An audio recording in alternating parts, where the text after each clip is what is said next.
O grande desafio do avivamento, desse avivamento que a gente espera para esse tempo do século XXI, é o desafio dentro da própria igreja, do corpo de Cristo.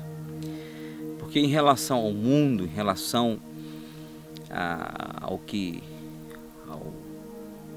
clima do mundo, ao que nós estamos vivendo como mundo, nós estamos no melhor momento, no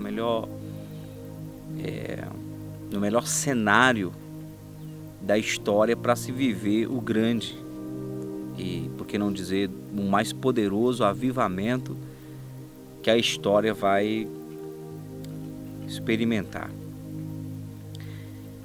Então, o desafio, a grande resistência do avivamento não está no mundo, não acontece no mundo. O diabo não pode impedir o avivamento. Ele age, ele trabalha para resistir, mas ele não pode impedir o avivamento.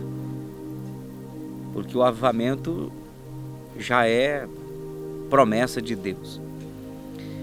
Mas a igreja atrasa o avivamento, a igreja ela tanto impede o avivamento acontecer em lugares específicos que Deus quer fazer, mas a igreja não contribui porque Deus trabalha com a igreja. E então o desafio maior que o Espírito Santo encontra para derramar um poderoso avivamento na terra está dentro da igreja. Eu posso citar aqui as três partes da igreja, não é, que está resistindo ou que está atrapalhando o avivamento chegar. Uma parte da igreja é a igreja denominada tradicional. A igreja que decidiu, uma parte da igreja que decidiu não acreditar no mover do Espírito Santo, na ação do Espírito Santo, como na igreja primitiva, na igreja de Jerusalém, na igreja de Éfeso, na igreja de Corinto. Então, homens decidiram selar na terra que o Espírito Santo não batiza mais, que o Espírito Santo não concede dons e que não há mais milagres, né? Por isso falam do cessacionismo, que é a ideia teológica que os dons cessaram, que o Espírito Santo não atua mais como ele fez na igreja primitiva, liberando dons de profecia, dons de curar, dom da fé, dom de palavras de conhecimento, palavra de sabedoria, discernimento de espírito, interpretação das línguas, variedade de línguas e o dom de línguas estranhas. Então eles decidiram, tem uma parte da igreja que decidiu que o Espírito Santo não se move mais assim, que a única função do Espírito Santo é convencer o homem do pecado, justiça e juízo, abrir os olhos do homem para compreender o plano de salvação. E nós sabemos que essa é a principal função do Espírito Santo na terra, convencer-nos do pecado, justiça e juízo. Mas ele faz isso habilitando a igreja, derramando poder sobre a igreja, concedendo autoridade, ousadia, dons, o sobrenatural para a igreja fluir nessa unção. Mas essa parte da igreja, ela decidiu que o Espírito Santo não trabalha mais assim. Portanto, quando o Espírito Santo intenciona fazer algo mais profundo nessa parte da igreja, então os homens resistem, os homens são capazes, eles não dizem diretamente, Espírito Santo, você não pode fazer isso. Não. Eles acreditam que o Espírito Santo não se move mais assim, então repreendem as pessoas que estão se movendo dessa maneira. Então existem denominações que contêm grupos de pessoas que estão experimentando algumas coisas especiais, mais profundas do Espírito Santo, e os líderes vão lá e eles preferem perder esses membros, não é? E eles chegam junto mesmo, exortam, proíbem esses membros de se moverem, de estarem nesses movimentos, eles chamam de movimentos, sob pena de ser expulso e retirado até da membresia da igreja. Então, o Espírito Santo não pode se mover nessa igreja, como ele se movia na igreja primitiva. Tem uma outra parte da igreja que são os denominados pentecostais conservadores. Esses acreditam no Espírito Santo, mas eles limitam a ação do Espírito Santo. No máximo, alguns desses ambientes, no máximo, o Espírito Santo pode mover algumas pessoas falando em línguas, não acreditam mais no mover das profecias, anulam, calam a boca de algumas pessoas que Deus quer levantar como profetas, e eles decidiram, essa parte da igreja ela foi levantada através do avivamento, mas ao longo da história ela cresceu muito, esse movimento, e os pentecostais conservadores cresceram muito, viraram uma nação, e eles começaram a estabelecer até que ponto o Espírito Santo pode se mover. Então, quando as pessoas começam a serem conduzidas a um ambiente de um quebrantamento mais profundo, e as pessoas começam a reagir a esse quebrantamento gerado pelo Espírito Santo, então eles dizem que é extremismo. Quando as pessoas começam a se mover numa unção que gera alegria, celebração, seja a unção do riso, ou seja, uma unção que faz com que as pessoas elas celebrem a Deus pelo fato da libertação ter acontecido, como aconteceu quando o povo de Israel atravessa o Mar Vermelho e é livre da perseguição de Faraó e os soldados de Faraó. Miriam pega o tamborim e começa a celebrar, o povo de Israel celebra. A Bíblia fala que a virgem se alegrará na dança, fala do povo de Deus celebrando com alegria, celebrar ao Senhor.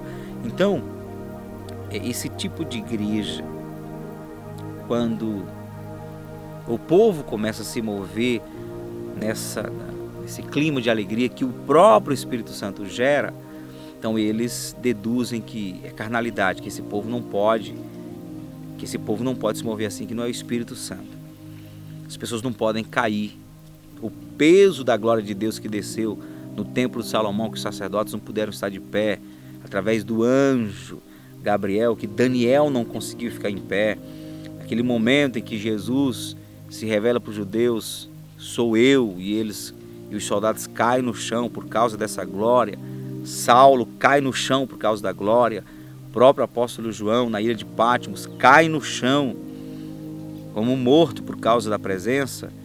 Então, hoje o Espírito Santo não pode se mover nessas igrejas mais. Se a presença dele pesar e as pessoas começarem a cair porque estão sentindo essa glória, então eles vão dizer que é demônio. Então eles não aceitam isso como uma ação do Espírito Santo.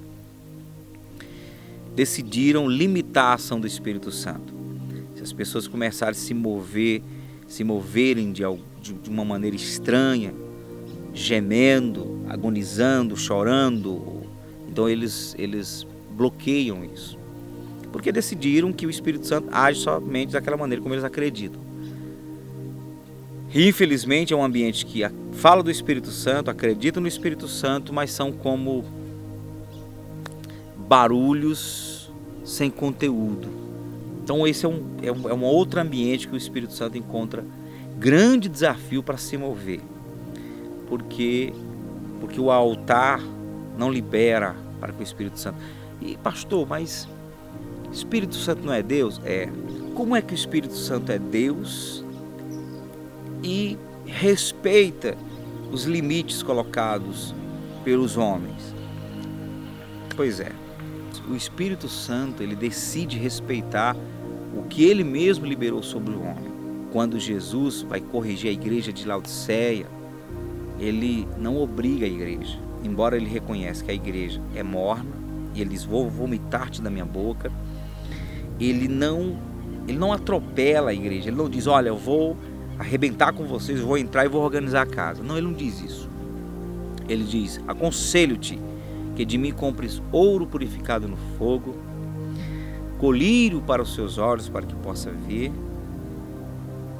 e vestes resplandecentes para cobrir sua vergonhosa nudez. Capítulo 3 de Apocalipse, versículo 20. Ele diz, eis que estou à porta e bato. Se alguém ouvir a minha voz e abrir a porta, eu entrarei em sua casa e com ele cearei, ele comigo. Então, supõe-se que quem está falando é Jesus, porque ele começa dizendo quem ele é.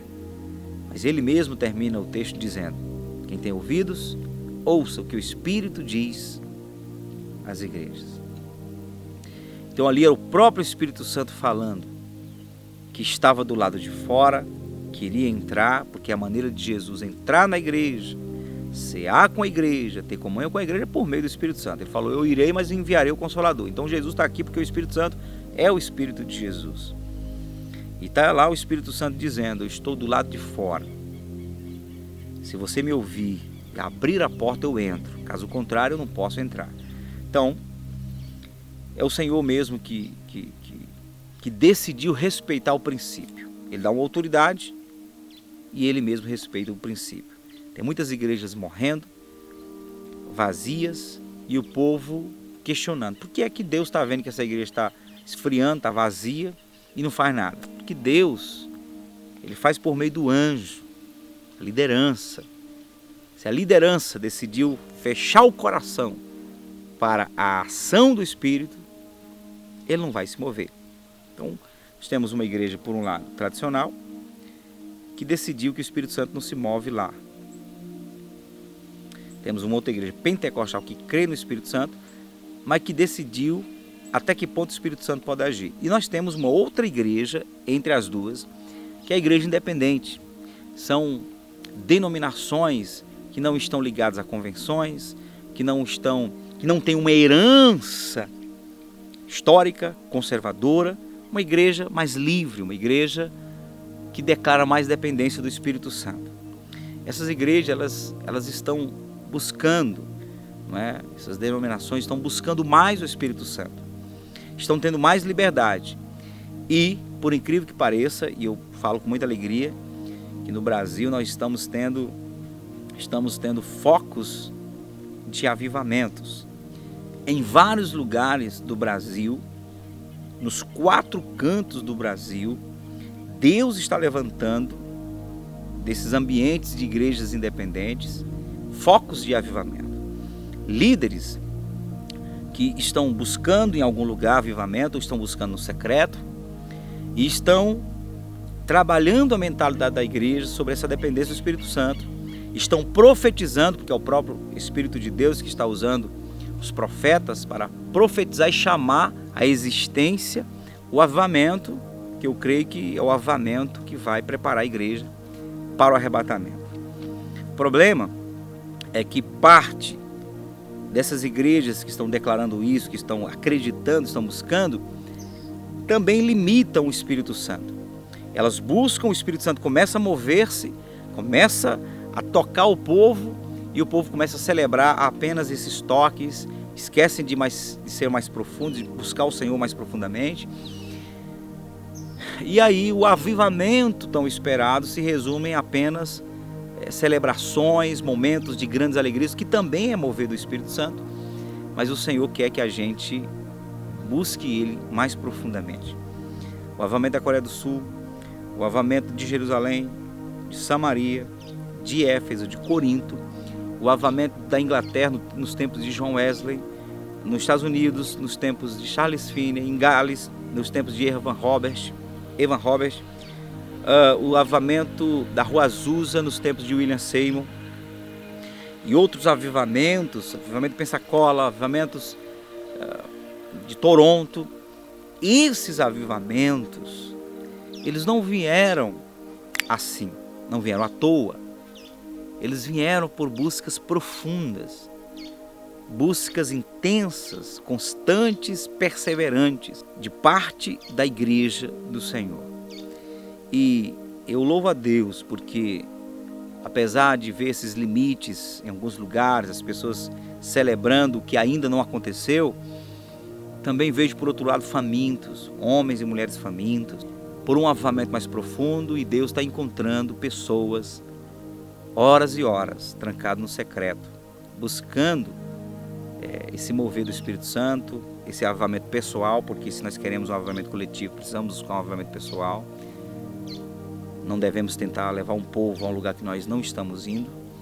E eu me alegro com isso porque Deus está trabalhando fortemente, levantando focos de avivamento, gente que está acendendo a tocha e já estão começando a passar a tocha também para outras pessoas. Qual a diferença, por exemplo, em se tratando do ambiente em que eu pastoreio, a Igreja Avivamento Cristão?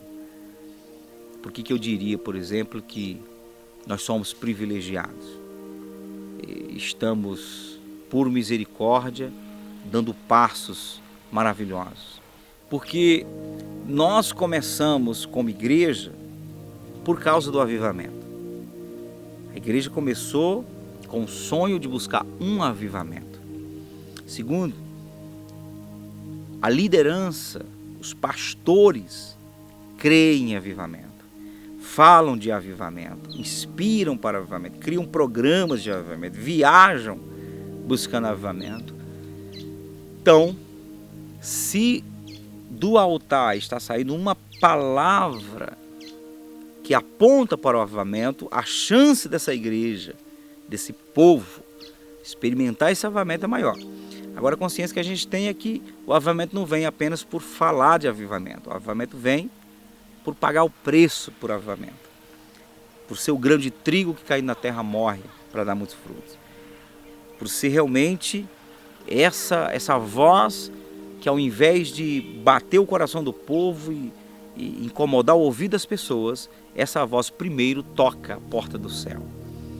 Esse é o nosso caminho, é para onde estamos indo, e eu creio que nós vamos experimentar um poderoso avivamento. O que eu estou falando aqui ficará registrado. E isso é antes, o que eu estou falando agora, é antes do avivamento chegar. Quando o avivamento chegar, o que eu estou falando agora, esse vídeo, será uma testemunha, será inspiração e será usado como prova de que é possível sonhar com avivamento e experimentar esse avivamento. Que venha o avivamento e que venha logo, que não demore, porque Teresina precisa, o Piauí precisa, o Brasil precisa, o mundo precisa de um grande, poderoso avivamento que vai despertar a igreja para os céus, que vai despertar a igreja para o que vale a pena, que vai despertar a igreja para o Espírito Santo.